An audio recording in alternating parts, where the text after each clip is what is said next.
हमने पहला चैप्टर कर लिया भाई। अभी तक पहला चैप्टर क्या करा हमने? Motion of charge particle in magnetic field. फिर हमने कुछ ऐसे सवाल करे जिसमें motion of charge particle in electric and magnetic field. ठीक है, इतनी बात। दूसरी चीज हमने पढ़ा force, magnetic force on current carrying wire. Magnetic dipole पढ़ा हमने। मैग्नेटिक डाइपोल जब मैग्नेटिक फील्ड में होगा तो क्या उसका बिहेवियर होगा, वो भी पढ़ा हमने। और हमने पढ़ा साइक्लोट्रॉन, हॉल इफेक्ट और बेन ब्रिज। ये हमारा पहला चैप्टर था। ठीक है, अब हम बात करते हैं सेकेंड चैप्टर ऑफ, क्या कहते हैं, अपना magnetic field, that is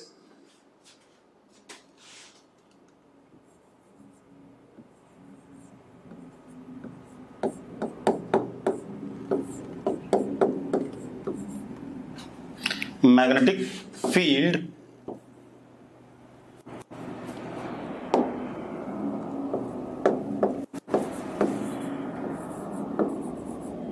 due to moving charge and current element.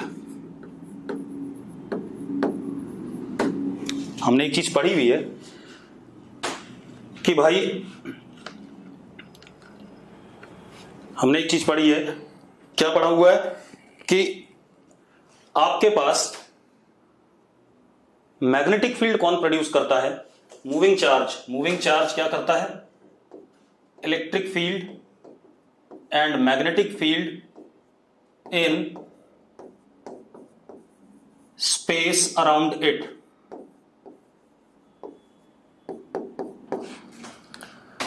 Current carrying element क्या प्रोड्यूस करेगा?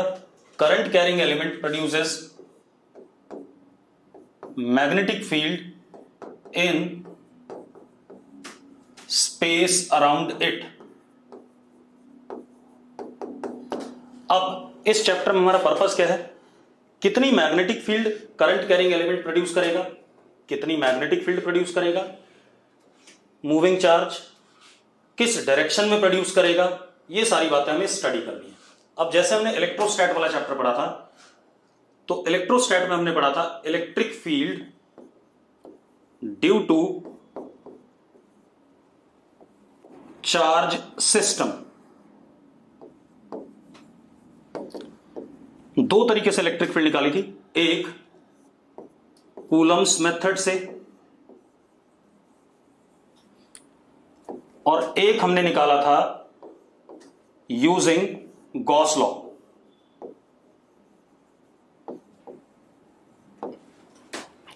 यस और नो? अगर यस है तो चैट बॉक्स में लिख दो एक बार फटाफट। अगर इतनी बात क्लियर है तो यस लिख दो। उदय ने यस लिखा है, स्वयं ने यस लिखा है। ठीक है, अब हम यहां क्या करने वाले हैं? यहां पर भी हमारे पास ऐसा ही है। मैग्नेटिक फील्ड निकालने के हमारे पास दो तरीके हैं। एक, मैग्नेटिक फील्ड निकालने का हमारे पास तरीका है Biot Savart's law, analogous to Coulomb's law. दूसरा Ampere's law, Ampere's circuital law, ये गॉस लॉ के एनालॉगस है। ठीक है, इतनी बात। तो हम पहले बायोट सेवर्ट्स लॉ से मैग्नेटिक फील्ड निकालेंगे 2-3 दिन, डिफरेंट डिफरेंट करंट सिस्टम्स और different different moving charges system की वजह से। उसके बाद हम एम्पियर सर्क्यूटल लॉ से निकालेंगे। क्लियर है बात? तो एक बार चैट बॉक्स में यस लिख दो फटाफट। क्लियर है तो यस लिखो। गगनदीप ने यस लिखा है। ठीक है, अब कर लेते हैं बेटा। अब सबसे पहले हम बात करते हैं बायोट सेवर्ट्स लॉ।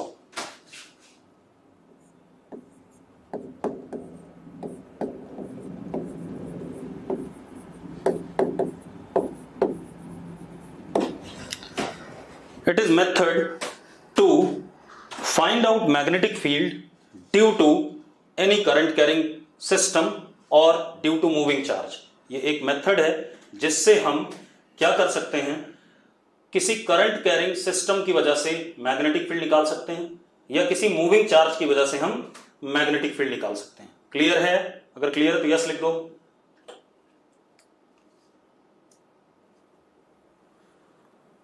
लिखो भाई फटाफट। ठीक है, अब मान लो हमारे पास ये कोई करंट कैरिंग सिस्टम है, आई करंट वायर है, इसकी वजह से मुझे स्पेस में इसके आसपास मैग्नेटिक फील्ड निकालना है।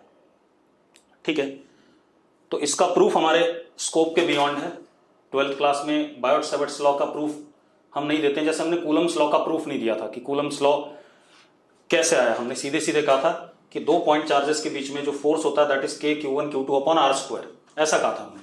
तो सेम वे बायोट-सैवर्ट्स लॉ का भी हम प्रूफ क्या कहते हैं 12th क्लास में नहीं देने वाले, लेकिन इसकी वजह से इसका एप्लीकेशन जरूर पढ़ेंगे। Magnetic field in space around current carrying wire या मूविंग चार्ज हम जरूर निकालेंगे। तो मेरे पास एक करंट कैरिंग वायर है, मान लो इस जगह पे करंट कैरिंग वायर से r डिस्टेंस पर मुझे मैग्नेटिक फील्ड बतानी है due to this current carrying wire. ठीक है, इतनी बात। मैग्नेटिक फील्ड बतानी तो कैसे करेंगे अब ये देखते हैं। ठीक है, इतनी बात। तो जरा देखो मैंने क्या करा, इस करंट कैरिंग वायर पे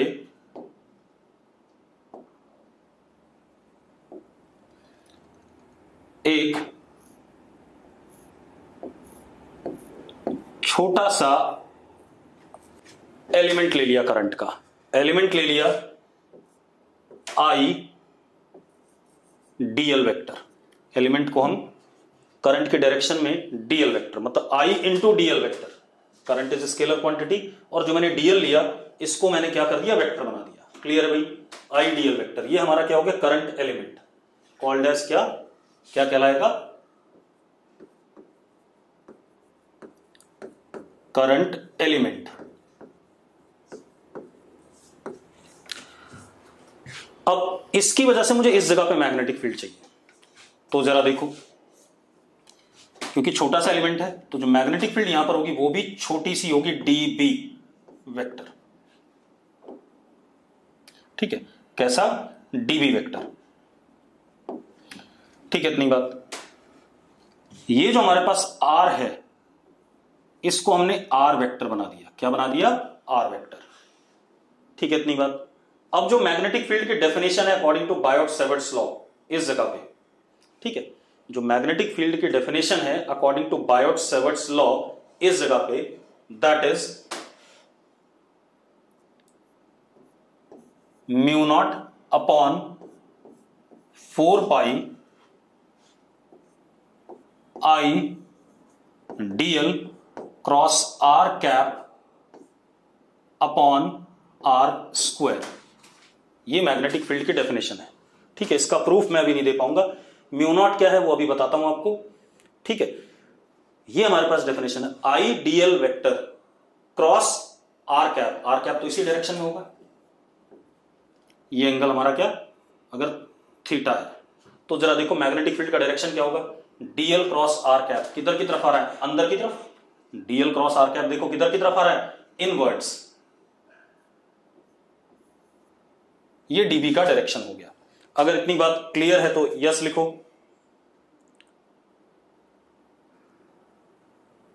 ठीक है, अब गगनदीप भारद्वाज कह रहा है आई डीएल क्यों लिया। भाई मैंने कहा कि मैं बायोट-सैवर्ट्स लॉ का प्रूफ 12th क्लास में तो नहीं दे पाऊंगा, तो मैंने ये आपसे कहा कि आप एक करंट एलिमेंट चूज करेंगे छोटा सा, किसके ऊपर, वायर के ऊपर। उस छोटे से एलिमेंट की वजह से आप यहां मैग्नेटिक फील्ड निकाल रहे हैं। तो उसका बेसिक प्रोसेस क्या है, फॉर्मूला क्या है, mu naught I DL cross are cap upon 4 pi are square. ये है। अब अगर मैं डायरेक्शन देखूं यहां पर मैग्नेटिक फील्ड की, तो डीएल क्रॉस आर कैप किधर की तरफ आ रहा है, अंदर की तरफ आ रहा है। डीएल क्रॉस आर कैप अंदर की तरफ आ रहा है, देखो जरा इनवर्ट्स आ रहा है डीएल क्रॉस आर कैप। अगर आप राइट हैंड थंब रूल लगाते हैं, डीएल की तरफ राइट हैंड पाम रखते हैं, डीएल की तरफ आपने राइट हैंड पाम रखा और फिंगर्स को कर्व करा आर कैप की तरफ, तो अंगूठा किधर जा रहा है, अंदर जा रहा है। तो magnetic field is what, inverts, इस बोर्ड के प्लेन के अंदर की तरफ, और ये हमारा वेक्टर फॉर्म में मैग्नेटिक फील्ड आ गया। अब अगर मैं इसके मैग्नीट्यूड की बात करूं डीबी, तो dB is equal to mu naught I DL sine theta upon 4 pi are square. आप ऐसा भी लिख सकते हैं, डीएल और आर कैप का क्या करोगे आप, डीएल और आर कैप का क्या करोगे, क्रॉस प्रोडक्ट। तो क्रॉस प्रोडक्ट करोगे तो डीएल क्रॉस आर कैप क्या आ जाएगा, डीएल साइन थीटा। यस और नो? अगर यस है तो यस लिख दो फटाफट। चलो बढ़िया। अब जरा देखो, अब एक मजेदार बात देखो, ये कहानी आ गई अपने पास। इसी को और दूसरे फॉर्मेट में अगर मैं लिखता हूं तो I can write it as mu naught upon 4 pi r cube I DL cross r vector. लिख सकता हूं या नहीं, जल्दी बताओ भाई, लिख सकता हूं या नहीं? ठीक है। अब जरा देखो, ये हमारे पास मैग्नेटिक फील्ड आ गया, कोई इशू नहीं इसमें। अब एक मजेदार बात देखो, इसको मिटा रहा हूं। मेरे पास ये करंट कैरिंग वायर है आई,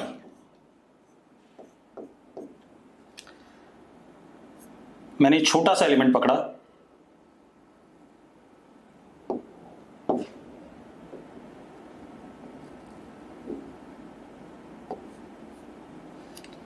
आई डीएल वेक्टर।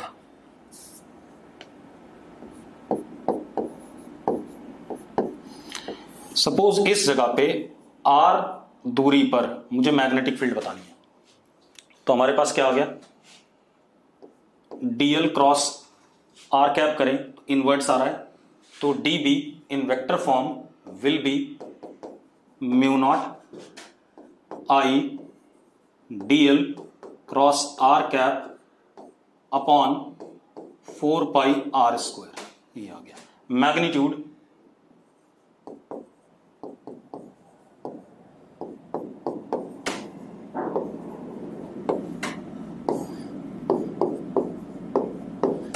अब आपको पूरी वायर की वजह से मैग्नेटिक फील्ड बताना है। किसकी वजह से? इस पूरी वायर की वजह से। अगर आपको पूरी वायर की वजह से बताना है तो आप अगला एलिमेंट पकड़ोगे, अगला एलिमेंट आपने ये पकड़ा, इसकी वजह से, सॉरी,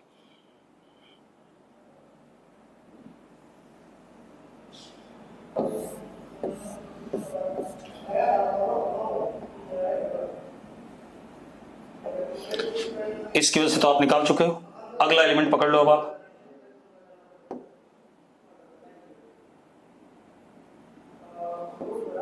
ये हमारा नया आइडियल हो गया, इसकी वजह से आप इस जगह पे मैग्नेटिक फील्ड निकालोगे, वो भी डीबी आएगा। This is r dash vector, this is I dl dash vector, तो इसका डीबी, फिर अगले का डीबी, अगले का डीबी वेक्टर। अगर आप ध्यान दो तो इसका डीबी भी किधर आ रहा है, अंदर की तरफ आ रहा है, अगले का डीबी भी यहां पर क्या आएगा, अंदर की तरफ आएगा, तो सारे डीबी अंदर की तरफ है। तो आप क्या करोगे, अगर आपको बी निकालना है इस जगह पर, तो B will be integration of dB, direction सबकी क्या है, अंदर की तरफ है। B will be integration of dB. कौन कौन चीजें वेरी कर रही हैं, एक तो थीटा वेरी कर रहा होगा, एक आर वेरी कर रहा है, और एक आपका डीएल वेक्टर वेरी कर रहा है, डीएल। तो ये तीनों चीजें क्या है, वेरिंग है। जब आपको प्रॉपर सिस्टम पता होगा तो किसी एक वेरिएबल में कन्वर्ट हो जाएंगे, और आप जब इसको इंटीग्रेट करोगे प्रॉपर लिमिट के साथ तो you will get magnetic field at this position. Yes और नो? यस और नो? अगर यस है तो यस लिखो। ठीक है। अब क्या कहानी है, अब इसको इधर देखते हैं, थोड़ा सा मिटा देता हूं।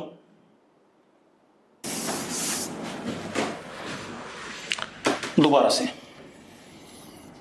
तो मैंने आपको बता दिया कैसे निकालना है, ठीक है, इतनी बात। अब एक काम करो, this is again current carrying element, current carrying wire. मुझे इस जगह पे मैग्नेटिक फील्ड चाहिए, तो मैंने इसके ऊपर छोटा सा क्या पकड़ा, एलिमेंट पकड़ा।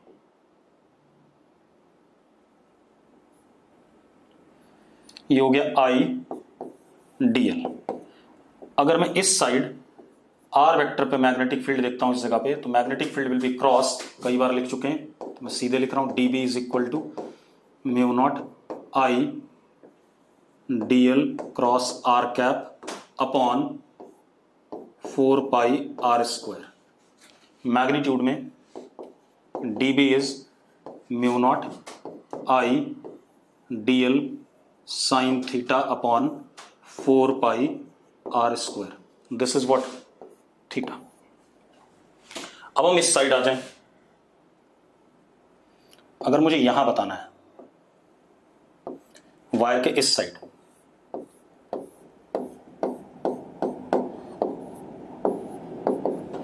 अब जरा देखो, अब अगर आप ध्यान से देखो तो डीएल क्रॉस आर कैसा आएगा, बाहर आएगा भाई, डीएल क्रॉस आर किधर आएगा, बाहर। तो यहां पर मैग्नेटिक फील्ड क्या हो गई, डॉट हो गई। डीएल क्रॉस आर कैसा आएगा, बाहर आएगा, डॉट। मतलब जो डीबी आया यहां पर वो बाहर की तरफ आ गया। DB is what, outwards. Magnitude बिल्कुल ऐसा ही आएगा, यस और नो। मैग्नीट्यूड तो ऐसे निकालेंगे, अरे जल्दी बोलो। चलो, अब डीबी आउटवर्ड आ रहा है। अब मजेदार बात देखो, ये कहानी हो गई। इसका मतलब अगर ये करंट कैरिंग वायर है, अब मैं आपको दिख नहीं रहा हूं तो एक काम करेंगे, मैं बताता हूं कैसे। मिटा रहा हूं मैं इसको। मतलब डीबी कैसा आ रहा है, बाहर की तरफ। दूसरा एलिमेंट लेते हैं अगर हम यहां पर, उसकी वजह से भी अगर आप, ये आर डैश हो गया, अगर आप डीएल क्रॉस आर डैश करें तो भी बाहर की तरफ आ रहा है। मतलब इस साइड में बोर्ड के मैग्नेटिक फील्ड इज आउटवर्ड और इस साइड में वायर के magnetic field is what, inward. ठीक है, इतनी बात। तो अब मजेदार बात देखो, अब ध्यान सुनना।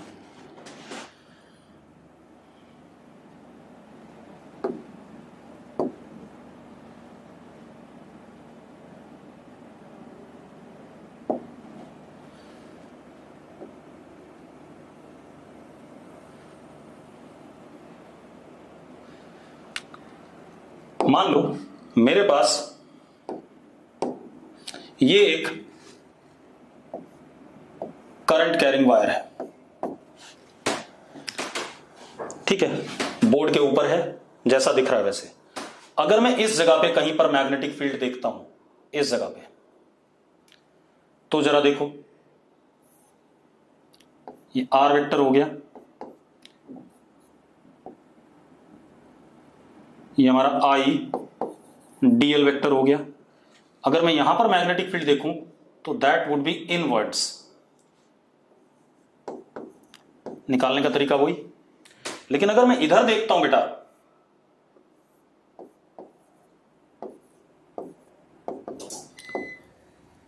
तो magnetic field is what, outside the plane of board.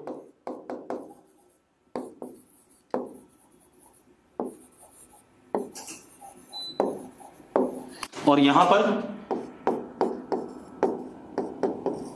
Inside plane of board. Yes और नो, यस और नो, जल्दी बताओ भाई। अब एक मजेदार बात देखो, अगर आपके पास ये करंट कैरिंग वायर है, करंट आपका ऊपर की तरफ है, ठीक है, तो करंट ऊपर की तरफ है, सपोज करंट ऊपर की तरफ है, और आप बोर्ड के बाहर आर दूरी पर, मतलब इसी वायर में अगर आप बोर्ड के बाहर आर दूरी पर देखो, ठीक है, तो dl cross r, dl cross r, चलो एक काम करते हैं, इस वायर को मैं ऐसे बना देता हूं, suppose this is current carrying wire, current बाहर की तरफ है, suppose this is current carrying wire, current बाहर की तरफ है। अब आप एक काम करो, तो डीएल वेक्टर भी किधर होगा, डीएल वेक्टर भी आउटवर्ड होगा कि नहीं होगा, पहले बता दो। आउटवर्ड होगा कि नहीं, जल्दी बताओ भाई। अगर समझ में आ रही बात तो यस लिखो। अब अगर मैं आर दूरी पर, आर वेक्टर मैग्नेटिक फील्ड जानना चाहूं, तो डीएल बाहर है, डीएल बाहर की तरफ है और आर इधर की तरफ है, तो डीएल क्रॉस आर करोगे तो डीबी ऐसा आएगा कि नहीं आएगा, जल्दी बताओ, परपेंडिकुलर टू आर।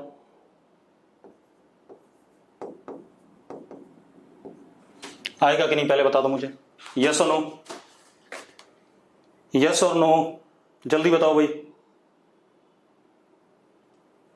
इसी तरीके से अगर आप आर दूरी पर यहां पर देखते हैं बेटा,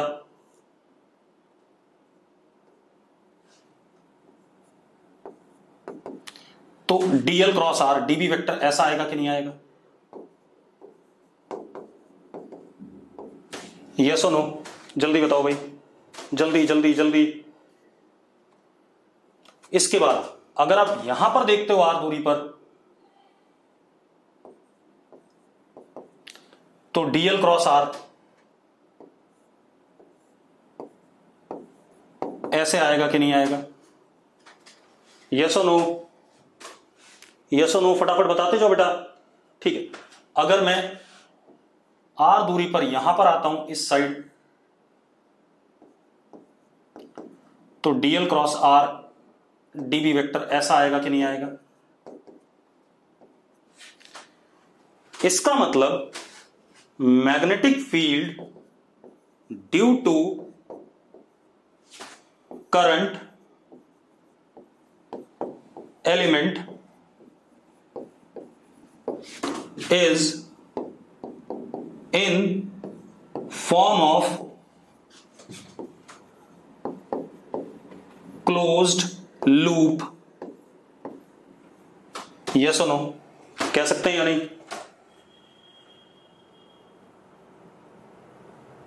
इन फॉर्म ऑफ क्लोज्ड लूप। ठीक है, इतनी बात। अब मतलब मैग्नेटिक फील्ड क्लोज लूप के फॉर्म में हो गई। ये बात क्लियर हो रही कि नहीं हो रही है?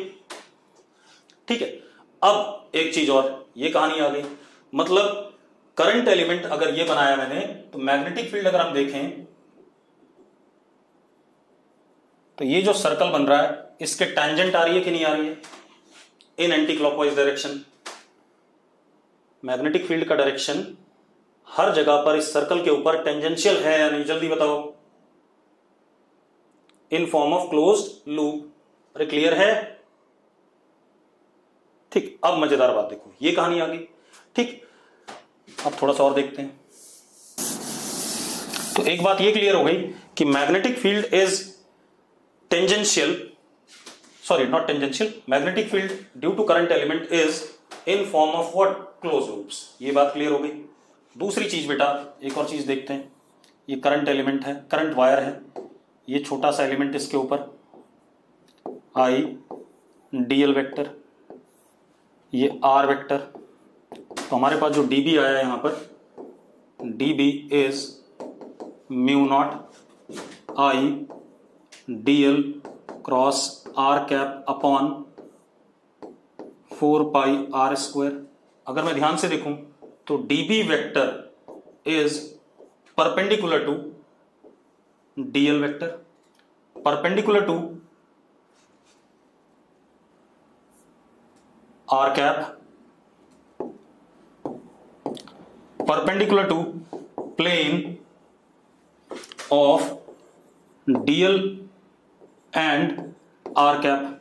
इसका मतलब जिस प्लेन पे डीएल और आर वेक्टर हैं, ठीक है इतनी बात, या करंट वायर एलिमेंट और आर वेक्टर है, उस प्लेन के क्या आएगा? परपेंडिकुलर आएगा। यस और नो? अगर यस है तो यस लिख दो भाई चैट बॉक्स में फटाफट। हार्दिक ने यस लिखा है, और कोई? मनिंदर ने यस लिखा है, जल्दी बताओ। तिशा, कृतिका, कहां मर गए तुम सारे के सारे? आदित्य, सूर्या, मनकीरत, साक्षी, स्वयं, कुशिका, सब निपट गए। ठीक है, अब देखो भाई, ये कहानी आ गई। अब एक और तरीका है करंट मैग्नेटिक फील्ड के डायरेक्शन निकालने का। ये तो एक तरीका हो गया। अब मैग्नेटिक फील्ड के डायरेक्शन निकालने का एक और तरीका है। आप ऐसे देखो, आपके पास मान लो ये करंट एलिमेंट, करंट वायर है, ये एलिमेंट है छोटा सा।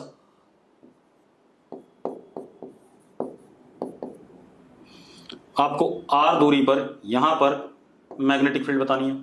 तो तरीका क्या है? आप करंट की डायरेक्शन में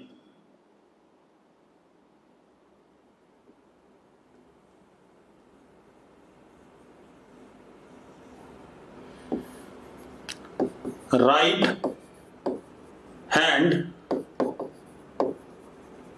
थंब रखो आप, और फिंगर्स को कर्ल कर दो। राइट हैंड का थंब करंट के डायरेक्शन में रखा, फिंगर्स को आप कर्ल करते हो।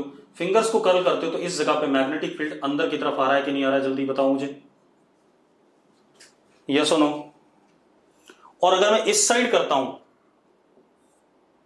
तो जरा देखो, फिंगर्स बाहर की तरफ आएंगी, तो इस साइड में मैग्नेटिक फील्ड बाहर की तरफ आ रहा है कि नहीं आ रहा है? यस और नो? तो इसका मतलब क्लोज लूप में है ही मैग्नेटिक फील्ड। ठीक है, इतनी बात। आपने क्या करना है, करंट की डायरेक्शन में अपना राइट हैंड का अंगूठा रख देना है और राइट हैंड की फिंगर्स को कर्ल करना है। उसके बाद तो जिस डायरेक्शन में कर्ल राइट हैंड फिंगर्स,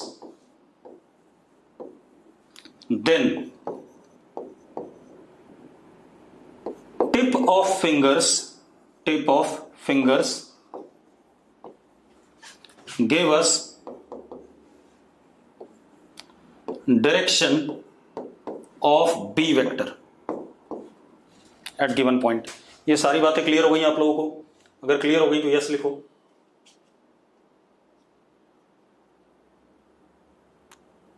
ठीक है, अब मजेदार बात देखते हैं। इतनी कहानी हो गई। आपको जितने क्वेश्चन पहले दिए थे बेटा वो सारे क्वेश्चन ट्राई कर डालो आप लोग।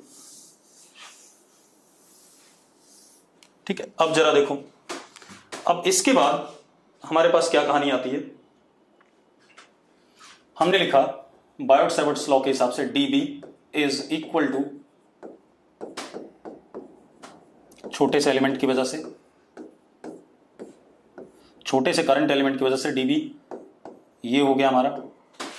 इसी को properly with proper limits integrate कर लेंगे तो हमें पूरे करंट वायर की वजह से क्या मिल जाएगा, मैग्नेटिक फील्ड। ठीक है, मैग्नीट्यूड में dB,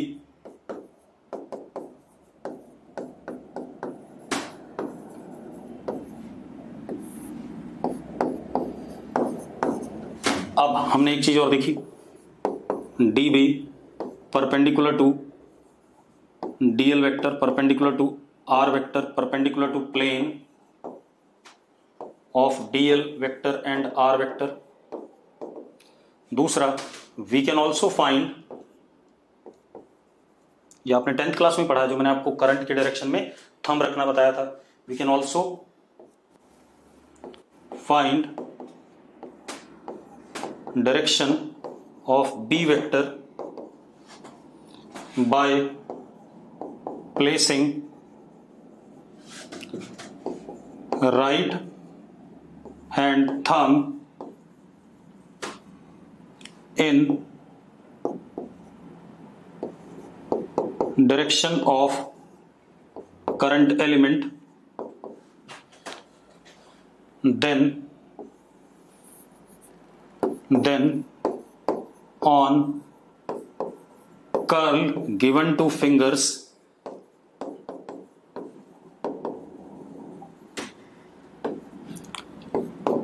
tip of fingers gave us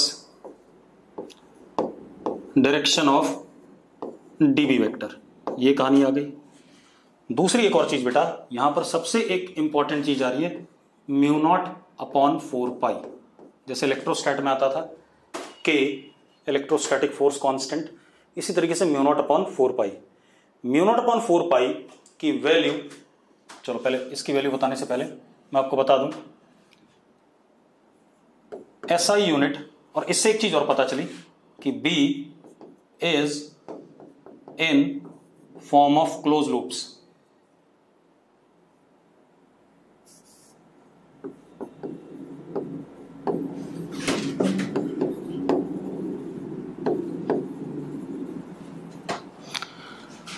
SI unit of B is Tesla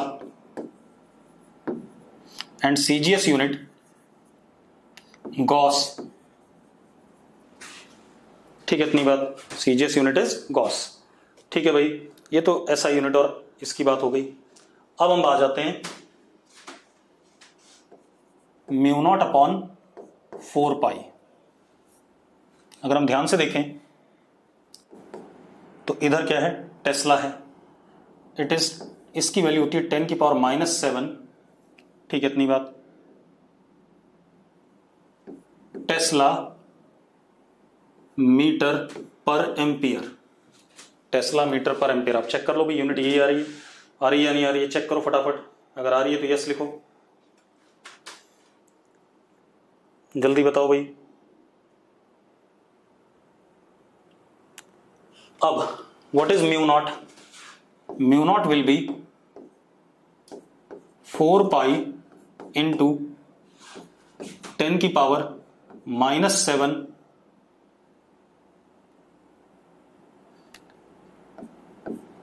Tesla metre पर एम्पियर। ये आएगा कि नहीं आएगा जल्दी बताओ मुझे। अगर यस है तो यस लिखो फटाफट, जल्दी लिखो। पुलकित लिख रहा है यस, बाकी सब निपट गए। ठीक है, अब ये म्यू नॉट क्या होता है? Mu naught is permeability of air vacuum और free space. Mu naught is permeability of air vacuum और फ्री स्पेस। इतनी बात क्लियर है सबको? अब परमिएबिलिटी क्या होती है मैं अभी डिस्कस नहीं करूंगा, that would be discussed in chapter magnetism and matter. ठीक है, जहां पर हम मैग्नेट के बारे में पढ़ेंगे वहां डिस्कस करेंगे। अभी मैं परमिएबिलिटी क्या होती है मैं आपको बताऊंगा नहीं, मैंने उसकी वैल्यू आपको बता दी, and its value is 4 pi into 10 की पावर -7 टेस्ला मीटर पर एम्पियर। अगर क्लियर है तो यस लिख दो एक बार। सिर्फ माधव विरमानी के अलावा कोई नहीं लिखता है। ठीक है, अब हम आगे बात करते हैं बेटा। अब हम आ जाते हैं magnetic field due to moving charge. ठीक है, इतनी बात। अब magnetic field due to moving charge पे आ जाते हैं बेटा।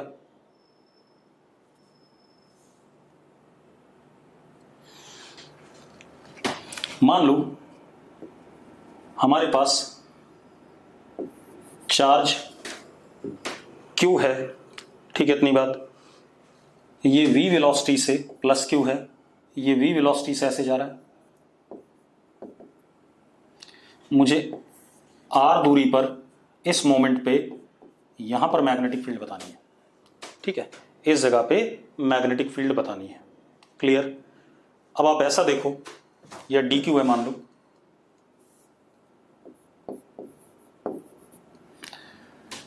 आप पिछले वाले को पकड़ो। ये हमारे पास करंट कैरिंग वायर है, इसमें मैंने छोटा सा एलिमेंट पकड़ा था, डीएल वेक्टर आई डीएल। यहां पर हमने कहा था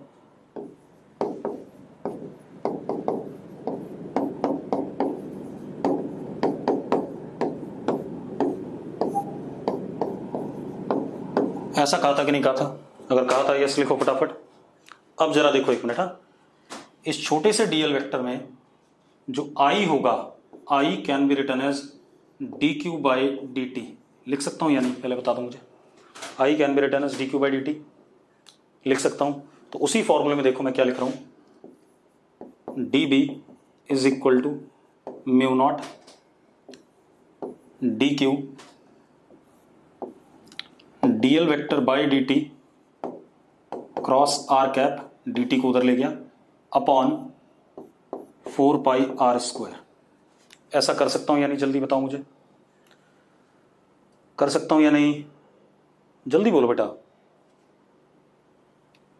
अब dl by dt is what v, the velocity with which charge is moving in the current element।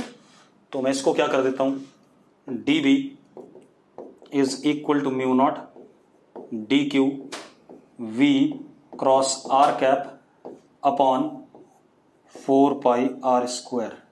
ये आ गया कि नहीं आ गया अपने पास? आ गया भाई? अगर आ गया तो यस लिखो फटाफट। ये हमारे पास रिजल्ट आ गया, dB is equal to mu naught d q v cross are cap upon 4 pi are square. अगर यस है तो यस लिखो फटाफट। अब जरा देखो, मतलब हमारे पास ये प्लस डी क्यू, ये हमारे पास v इस इंस्टेंट पे यहां पर बताना है, ये एंगल थीटा।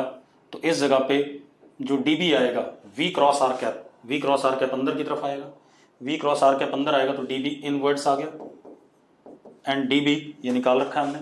अगर मैं इसका मैग्नीट्यूड देखूं dB का, तो dB is equal to mu naught d q v sine theta upon 4 pi are square.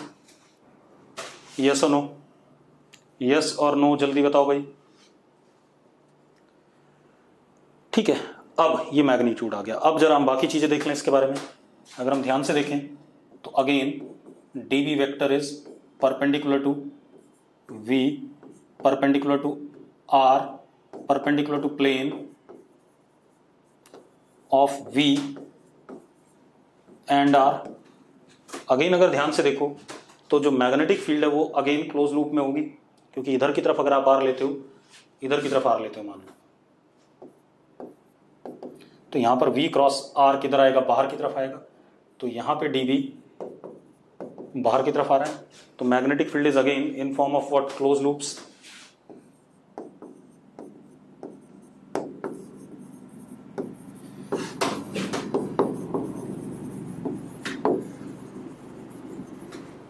Magnetic field is in form of closed loops. ठीक है, इतनी बात, ये कहानी आ गई। तो ये हमारे पास मैग्नेटिक फील्ड आ गया due to what, moving charge. अब एक काम और करने वाला हूं, ठीक है, अगर इसको मिटा दूं तो यस लिख दो फटाफट। अब एक बात ध्यान सुनना, मैंने क्या पढ़ा है आपको कि current element magnetic field produce करता है, ये हमें पता है। करंट का एलिमेंट सिर्फ क्या प्रोड्यूस करता है, मैग्नेटिक फील्ड। लेकिन जो मूविंग चार्ज होता है वो इलेक्ट्रिक और मैग्नेटिक फील्ड दोनों प्रोड्यूस कर सकता है। तो किसी भी मूविंग चार्ज की वजह से, मैंने मैग्नेटिक फील्ड का फॉर्मूला आपको अभी बता दिया, बताया कि नहीं बताया, बताया कि नहीं? ठीक है, मैं क्या करना चाहता हूं, मैं मूविंग चार्ज की वजह से जो इलेक्ट्रिक और मैग्नेटिक फील्ड प्रोड्यूस कर रहा है उन दोनों फील्ड्स का कंपैरिजन चाहता हूं। तो देखो मेरे पास एक मूविंग चार्ज है, suppose this is plus q. At this instant charge particle is moving with velocity v and I want to find out electric and magnetic field at this place due to this moving charge. तो अगर मैं electric field की बात करूं तो electric field मैं दूसरे colour से ले लेता हूं,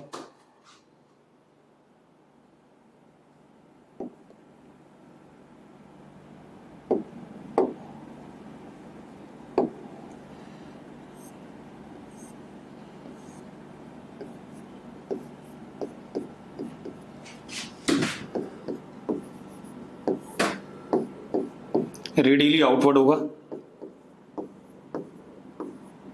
हाँ या ना? अगर ये बात क्लियर है तो यस लिखो एक बार फटाफट। इलेक्ट्रिक फील्ड ऐसा ही होगा कि नहीं होगा, जल्दी बताओ। ठीक है, अब अगर मैं इसी जगह पर मैग्नेटिक फील्ड की बात करता हूं, बेटा वो दूसरे कलर से ले लेता हूं, तो इन वर्ड्स होगा and B vector will be mu naught q v, ये एंगल थीटा दे रखा बेटा, हम मान लेते हैं, v cross r cap upon 4 pi r square. अगर ये बात क्लियर है तो यस लिखो, यस लिखो भाई फटाफट। ठीक है, अब अगर मैं E का मैग्नीट्यूड देखूं इस जगह पे, तो E का magnitude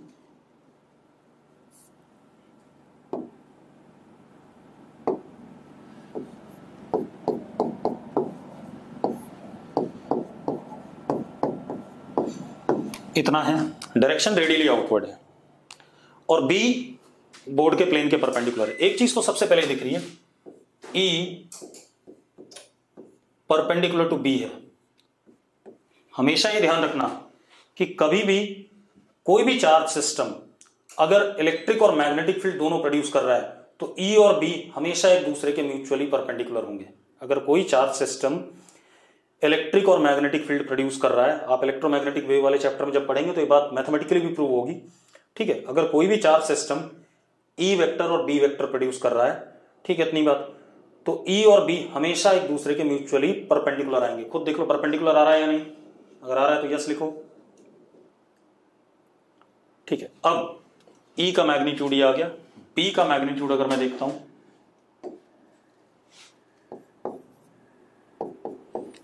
mu naught q v sine theta upon 4 pi r square, ये आ गया कि नहीं आ गया? अब हम इन दोनों को कंपेयर करना चाहते हैं, मैग्नीट्यूड्स को, दोनों फील्ड के मैग्नीट्यूड्स को। तो मैंने क्या करा, E upon B is E upon B, Q से Q कट गया, 4 पाई से 4 पाई कट गया, R स्क्वायर से R स्क्वायर कट गया। ठीक है, इतनी बात। तो आया क्या, गगनदीप हैंड रेज करने की जरूरत नहीं है, गगनदीप हैंड हटा ले फटाफट।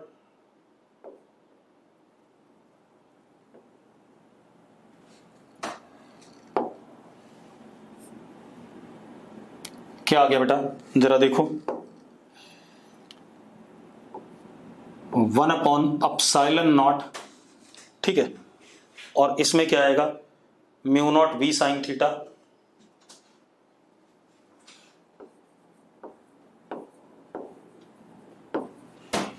ये आएगा कि नहीं आएगा, चेक करो भाई, अगर यस है तो यस लिखो फटाफट,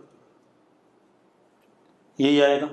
अब एक चीज बता रहा हूं, speed of light is in vacuum 1 upon under root mu naught epsilon naught, this is speed of light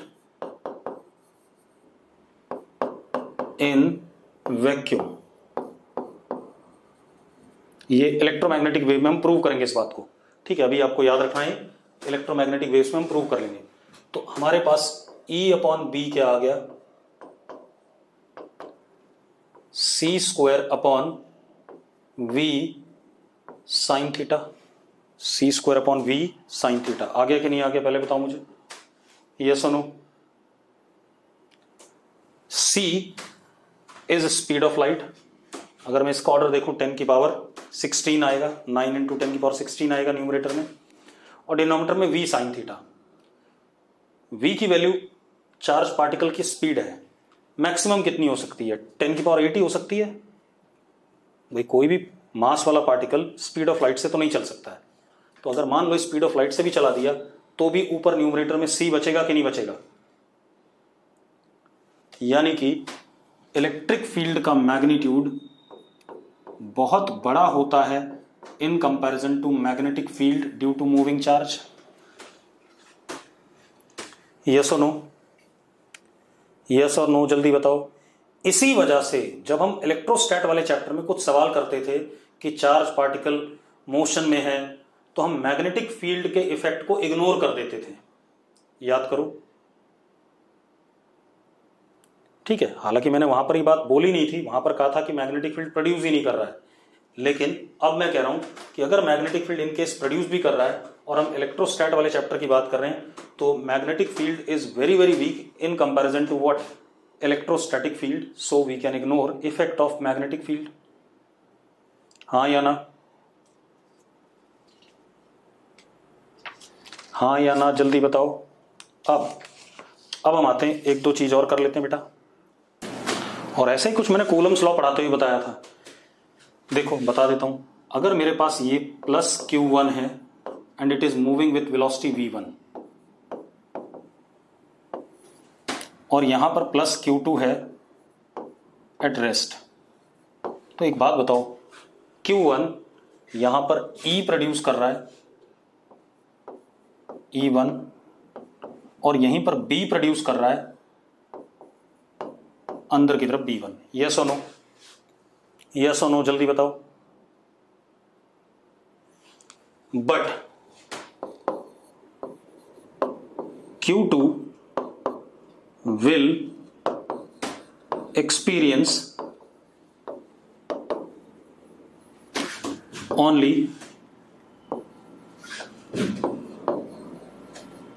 electric force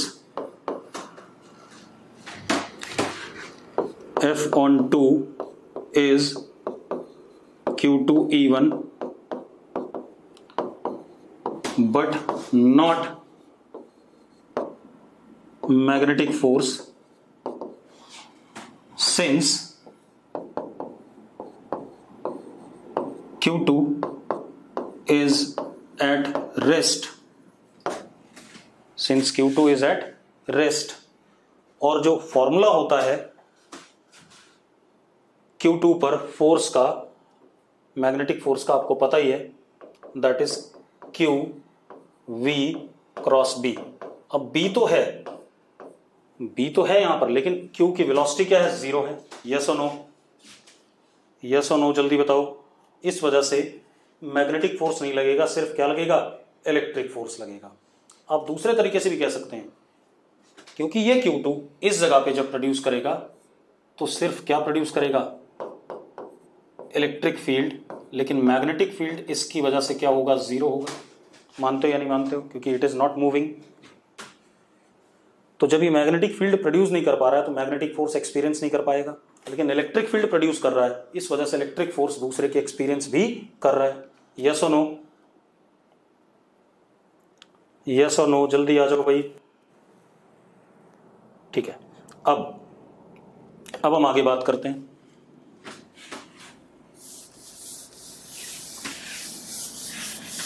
अब हम एक दो एग्जांपल ले लेते हैं, दो मूविंग पॉइंट चार्जेस के बीच में इलेक्ट्रिक और मैग्नेटिक फोर्स दोनों निकाल के देखते हैं, या लोरेंट्ज फोर्स निकाल रहे हैं। ठीक है, जरा देखो, एक हमारे पास प्लस Q1, यहां पर हमारे पास plus Q2। Suppose this is moving perpendicular to, ये R है हमारा, ये इसको दिखाने की जरूरत नहीं है, ये डिस्टेंस R है, ये V1,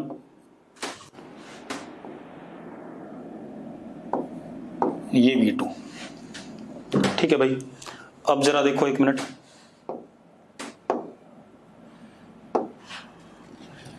यहां पर इलेक्ट्रिक फील्ड प्रोड्यूस हुई E1 वेक्टर, और E1 का मैग्नीट्यूड मैं साइड में लिख देता हूं, Q1 upon 4 pi epsilon not R square. यहां पर मैग्नेटिक फील्ड जो प्रोड्यूस हुआ अंदर की तरफ B1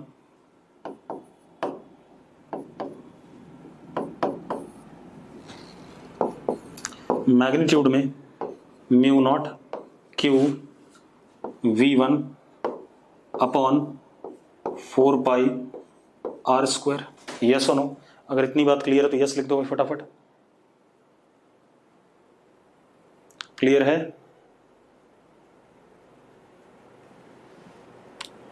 बेटा, क्लियर है तो यस लिखो। ठीक है, अब एक बात बताओ, इस चार्ज पार्टिकल पे फोर्स, और ये V2 था बेटा, ये V1। ठीक है, अब इस चार्ज पार्टिकल पे अगर फोर्स देखें Q2 पे, तो इधर की तरफ इलेक्ट्रिक फोर्स आ गया, कितना आ गया, Q1 Q2 upon 4 pi epsilon not R square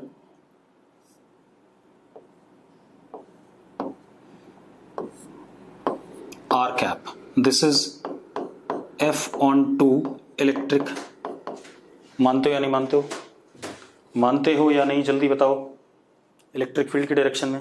ठीक है, अब मैग्नेटिक फोर्स इस पे अगर मैं देखूं F/2 मैग्नेटिक, तो दैट वुड बी कितना, Q2 V2 क्रॉस B1।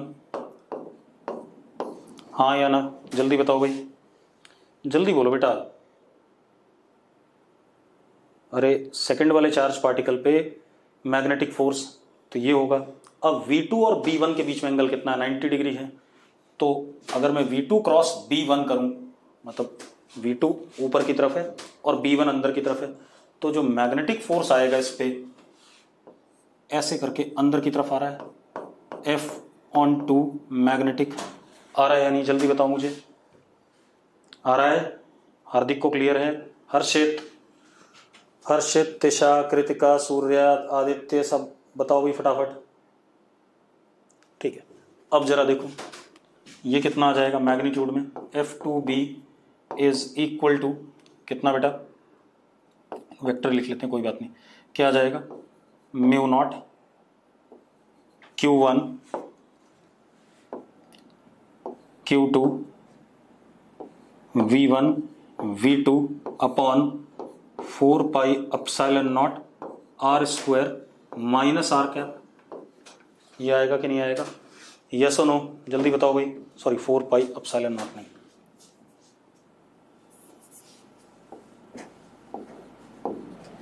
हाँ या ना, जल्दी बताओ भाई, आएगा कि नहीं आएगा। अब एक बात बताओ, अब अगर हम ध्यान से देखें, again magnetic force is much much weaker then